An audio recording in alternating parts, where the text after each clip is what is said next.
kita masuk ke bab selanjutnya. Di bab ini kita akan belajar bagaimana mencari nilai maksimum atau nilai minimum dari suatu fungsi. Nah, secara umum, masalah optimisasi itu adalah seperti yang ada di slide terlampir yang saya kotakin nih. Jadi, biasanya yang kita optimasi itu adalah fungsi yang nggak cuma satu variabel, tapi bisa 2 variabel, 3 variabel, atau lebih. Dan biasanya fungsi-fungsi tersebut yang kita optimasi itu ada kendalanya atau ada constraint-nya ya. Itu constraint-nya itu bisa berupa persamaan atau bisa berupa pertidaksamaan. Kebanyakan constraint dari suatu masalah optimisasi itu pertidaksamaan sih. Seperti yang ini, yang di sini. Dan nggak cuma ada satu ya, bisa ada banyak. Makanya di sini saya kasih indeks K dan I nih. Gitu. Nah, ini sebagai contoh, misalkan tolong cari nilai minimum dan maksimum dari fungsi ini dengan kendala ini nih, gitu ya. Jadi dengan kata lain, tolong cari secara geometri, ini tuh adalah apa sih? Ini tuh adalah lingkaran ya. Lingkaran berarti lingkaran yang berpusat di 0,3 ya. Berarti di sini nih. Dengan jari-jarinya 4. Berarti ini berarti tolong cari nilai maksimum dan minimum dari fungsi ini nih di dalam lingkaran ini gitu. Ini 7. Jari-jarinya 4 kan soalnya. Min 1 berarti tolong cari minimum dan maksimum dari fungsi ini di lingkaran ini gitu ya. Jadi nggak semuanya gitu. Dan ini tuh lingkaran ini tuh disebut constraint-nya dan ini adalah fungsi tujuannya. Gitu. Nah, ini adalah masalah optimisasi. Namun untuk pembahasan kali ini, untuk di masalah metode numerik ini, di mana saya hanya akan memperkenalkan sedikit dari masalah optimisasi, karena masalah optimisasi itu bisa jadi satu kuliah sendiri gitu.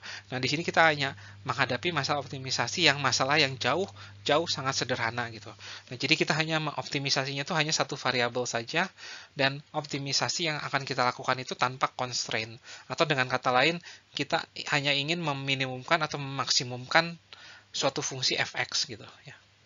Nah, sebenarnya maksimum atau minimum tuh nggak ada bedanya gitu. Jadi kalau kita ingin memaksimumkan fx, ya sama aja kita dengan meminimumkan min dari fx ya. Jadi masalah maksimum atau masalah minimum tuh nggak ada bedanya ya. Jadi oleh karena itu saya hanya akan bahas masalah minimum aja gitu. Nah, jadi masalah yang akan kita bahas di perkuliahan metode numerik ini tuh cuman sangat simpel, yaitu mencari minimum dari fx untuk X sembarang gitu ya. Jadi nggak ada constraint. Metode pertama yang akan kita pelajari dalam mencari optimisasi dari sebuah fungsi adalah ini golden ratio search. Nah, ini metode ini mirip sama seperti metode bagi dua ya atau bisection yang dulu kita pernah pelajari ketika kita menghadapi masalah mencari akar dari suatu persamaan nonlinear. Tapi di sini tujuan kita itu bukan mencari akar, tapi mencari x yang membuat fx itu paling minimum. Nah, caranya mirip gitu. Jadi kita mulai dari sebuah interval, dan setiap iterasi itu interval tersebut akan kita persempit dan persempit terus. Cuman berbeda dengan metode bagi dua. Kalau pada metode bagi dua kan setiap iterasi itu intervalnya tuh terbagi dua terus. Kalau di sini tuh enggak ya. Tapi makin lama makin persempit. Nah, ini contohnya nih. Jadi misalkan kita tahu bahwa titik minimum itu terletak di antara 0 dan 1. Nah, interval 0 dan 1 itu akan kita bagi menjadi 3 buah subinterval ya ini. Nah, kita cari tahu nih, kira-kira titik minimumnya itu ada di mana gitu. Apakah ada di sini, atau ada di sini, atau ada di sini gitu. Titik yang membuat fx itu paling minimum itu ada di mana gitu. Nah, misalkan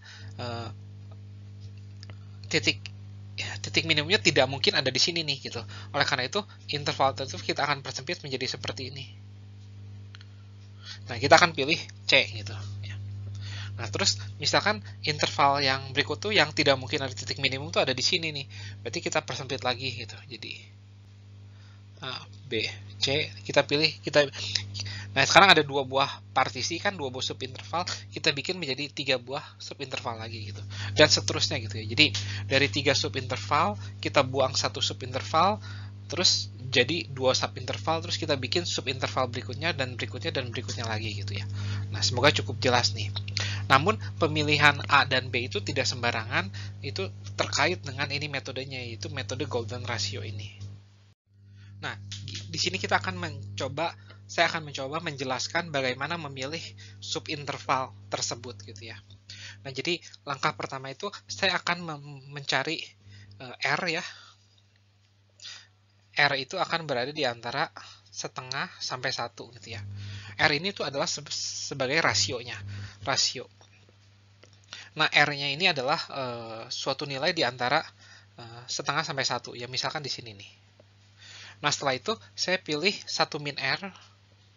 Nah, kalau R-nya itu di antara setengah sampai 1, otomatis 1 min R itu akan berada di antara 0 sampai setengah ya.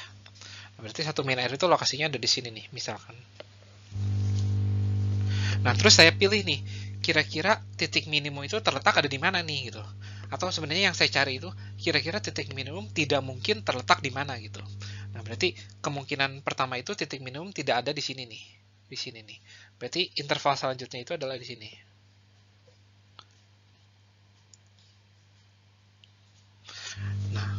Nah, atau kemungkinan kedua itu titik minimumnya tidak ada di sini nih, tidak ada di interval ini ya. Berarti ada di sini.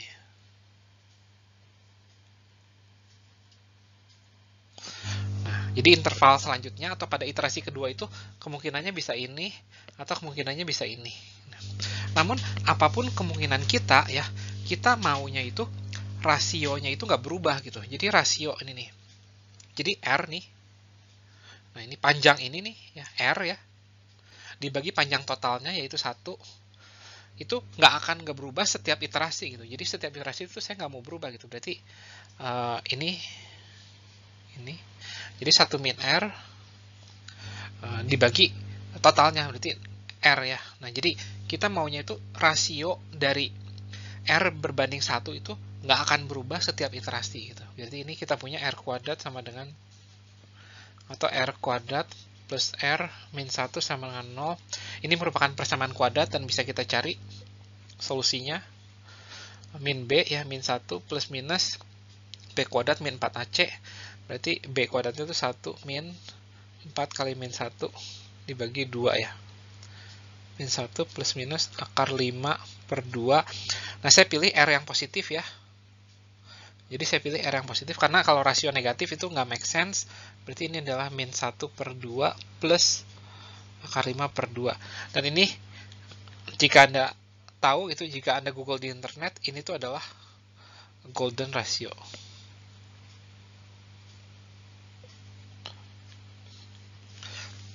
Nah, jadi R-nya itu kita pilih sebesar ini nih, min setengah plus akar 5 per 2. Nah, kalau R-nya kita pilih ini, maka rasio untuk setiap iterasi itu nggak akan berubah ya. Jadi di sini kita belum tahu nih, untuk subinterval berikutnya ini kita belum tahu nih, dan ini kita juga belum tahu nih. Saya belum ajarkan bagaimana cara menghitung ini. Nah, tapi saya akan ajarkan sekarang. Jadi misalkan ini adalah X nih, ya. Nah, misalkan ini adalah X. Nah, X itu tuh adalah bisa dihitung dengan cara gimana? Dengan cara 0 ditambah ya. Nah, kan rasionya nggak berubah, berarti ini tuh adalah 1 min R. Dari sini nih, jadi X ini tuh menggantikan si ini kan ya. 1 min R dikali, tapi 1 min R ini kan dikalikan 1 kurang 0, tapi sekarang ini tuh dikalikan R kurang 0. Berarti ini adalah R dikalikan 1 min R. Jadi X itu adalah ini gitu ya. Nah, kalau ini misalkan ini adalah Y. Y itu adalah apa?